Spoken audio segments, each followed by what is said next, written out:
నియోజకవర్గ ఇన్ఛార్జ్ బొలిశెట్టి శ్రీనివాస్ గారు ఉన్నారు. బొలిశెట్టి శ్రీనివాస్ గారితో మాట్లాడదాం. బొలిశెట్టి గారు గుడ్ మార్నింగ్ అండి. గుడ్ మార్నింగ్ బ్రహ్మనాయుడు గారు. ఏం సార్ మొత్తానికి 24 అంటున్నారు, 26 అంటున్నారు, 28 అంటున్నారు, ఏంటి సీట్లా లేకపోతే ఏంటి? అసలు ఎవరు చెప్పారో ఏంటో ఎవరికి తెలియదు. ఇప్పుడు 24 అంటున్నారు, 23 అంటున్నారు. పవన్ కళ్యాణ్ గారు కానీ, చంద్రబాబు గారు కానీ, లోకేష్ గారు కానీ మాట్లాడితే మనం దాని గురించి మాట్లాడుకుంటే అర్థం ఉంది. రూమర్స్ 100 ఉంటే బ్రహ్మనాయుడు గారు సీఎం ఆయన ఎవరంట, ఆయన ఏ మంత్రులు ఎవరంట, అసలు ఇప్పుడు వాళ్ళిద్దరి మధ్యన ఏం మాట్లాడింది అనేది మూడో వ్యక్తి తెలియనప్పుడు మనం ఎలా ఊహించుకుని మాట్లాడేస్తాం. ఒకవేళ ఛానల్కి వచ్చినా లేకపోతే అన్ని త్రికల జ్యోతిష్యుల్లాగా మనం మాట్లాడేసుకుని ఇక్కడ ఇది ఇలా చేయడం, చంద్రబాబు నాయుడు గురించి మీ పార్టీ ఉందా, లేకపోతే జగన్మోహన్ రెడ్డి గారిని గద్దె దింపుతాక మీ పార్టీ ఉందా అంటే ఇక్కడ మనం సీట్లు బయటకు వచ్చినప్పుడు అది మీరు అడిగితే ఆ రోజు కనుక సమాధానం చెప్పడానికి జనసేన పార్టీ తరఫున మేము సిద్ధంగా ఉన్నాం.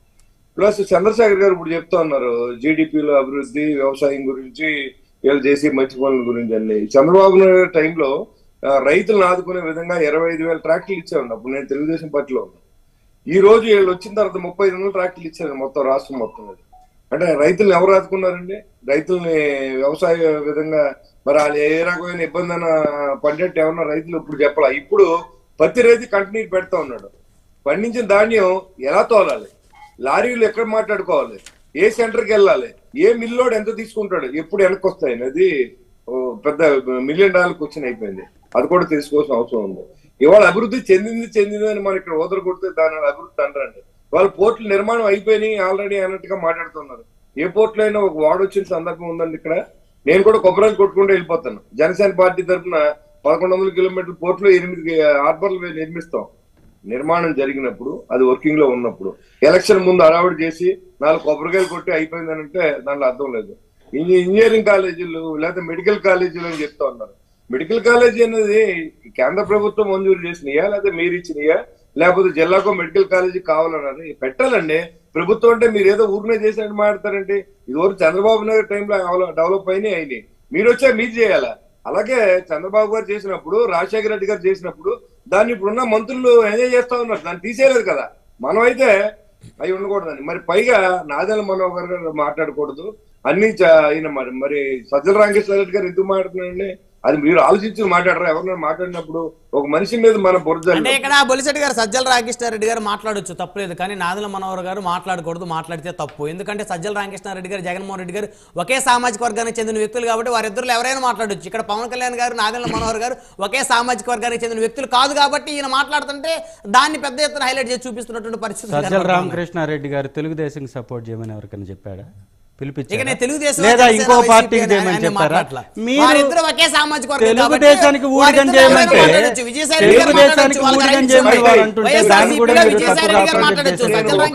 మాట్లాడొచ్చు, లేకపోతే ఇంకే రెడ్డి గారైనా మాట్లాడొచ్చు, ఏది జగన్మోహన్ రెడ్డి గారి గురించి లేకపోతే పార్టీ గురించి వాళ్ళకి రైట్స్ ఉంటాయి. కానీ జనసేన మాత్రం పవన్ కళ్యాణ్ గారు మాట్లాడాలి. నేను మాట్లాడింది అయిపోయిన తర్వాత మీరు ఆన్సర్ చేయండి. మీ 30 ఏళ్ళు మేము 30 ఏళ్ళు మేమే ఉంటామని చెప్పుకున్నటువంటి మీరు ప్రజారంజకమైన పరిపాలన అందిస్తే ఖచ్చితంగా ఉంటారు. ఇవాళ మేము ఓడిపోతాం, మీరు ఓడిపోతాం, మీరు అనుకుంటే మీరు ఓడిపోవాలంటే మేము ఓడిపోతాం అంటారు. కానీ అది ప్రజలు తిరస్కరిస్తారా, మళ్ళీ పట్టాభిషేకం చేస్తారా ప్రజలు ఇష్టం. మీరు అనుకుంటే ఇది జరగదు, మేము అనుకుంటే ఇది జరగదు. ఇవాళ ఒక రాజకీయ నాయకుడు 100 వ్యూహాలు ఉంటాయి. అవన్నీ ఇక్కడ మీరు మాట్లాడేసి మేమేమనుకుంటాం మీరు మాట్లాడేసి, ప్రజలు ఏమనుకుంటారో మీరు మాట్లాడేసి, ఇది కరెక్ట్ గా మేము చెప్పింది తప్పులేదు, దేనికైనా ఉంటే నేను చెప్పండి అన్నారు. ఇది తప్పు కదా. మీరు ప్రజలు అనుకుని మీరు ఎలా చెప్తారు? 4 కోట్ల మంది ప్రజల నిర్ణయాన్ని మీరు ఎలా చెప్తారు? 1,60,000 కుటుంబాలు ఉంటే 1,60,00,000 కుటుంబాలు ఉంటే 1,48,00,000 మందికి పథకాలు ఉన్నాయన్నారు. ఎవరికి అందుతున్నాయి? అరువులు అందరికీ తీసేస్తా ఉన్నారు. కరెంటు బిల్లు పెరిగినని పెన్షన్ తీసేసిన సందర్భం నేను చూపిస్తా. మీరు అన్ని అన్నారు. మీరు పూజేయండి 1,48,000 కుటుంబాలకి, 1,48,00,000 కుటుంబాలకి అందినట్టు మీరు రికార్డు చూపించగలరా? ఈ డిబేట్లలోనో లేకపోతే పేపర్లోనో మనం మోతెత్తుతా అవుతాం. ప్రజల్లో ఏదైతే రియల్ గా అనిపిస్తారో దాన్ని ఓటు రూపంలో మారుస్తారు. అంతేగాని పవన్ కళ్యాణ్ ఎవరితో కలిసాడు లేకపోతే ఈయన ఎవరితో కలిసాడు అని కూడా 2014లో నెగ్గరావు. ఇవాళ మీరు ఏంటంటే ఆ రోజు ఓడిపోయారు, తండ్రి మీద సింపతి, మీకు ఒక ఛాన్స్ మీకు పనిచేసింది, దాని బాధ్యత మీ మీద ఉంది. పెట్టుకొచ్చి ఇప్పుడు ఇవాళ ఒక రెడ్ల పరిపాలన జరుగుతుందన్నది రాష్ట్రం అందరికి తెలుసు. రాష్ట్రం అందరికి ఆ పార్టీలో ఎవరున్నా ఎవరికి పవర్ లేదని మేము అంటాం. ఇప్పుడు వాళ్ళు ఒప్పుకోరు కదా దానికి. ఇప్పుడు అక్షయ్ సింగ్ గారు చెప్పింది అక్షయ్ అయ్యిండొచ్చు, కానీ ఎంతవరకు దాన్ని తీసుకోవాలి మనం? ఇప్పుడు మన ఊహల్ని మనం తెరకెక్కించలేము. ఇప్పుడు పవన్ కళ్యాణ్ గారు ఏం చెప్పలేదు కదా మీకు. ఇప్పుడు ఏమంటే 2 పార్టీలు పొత్తులు ఉన్నప్పుడు ఎడగొడతా ట్రై చేస్తున్నారు బ్రహ్మనాయుడు గారు. కొంతమంది సోషల్ మీడియా వైసీపీ ఫేవర్ గా ఉన్నవాళ్ళు అది నాదెండ్ల మనోహర్ని తిట్టో, నాదెండ్ల మనోహర్ చేతులంతా, నాదెండ్ల మనోహర్ జంప్ అయిపోతాడు, ఇలాంటి కామెంట్లు పెడతా ఉన్నారు.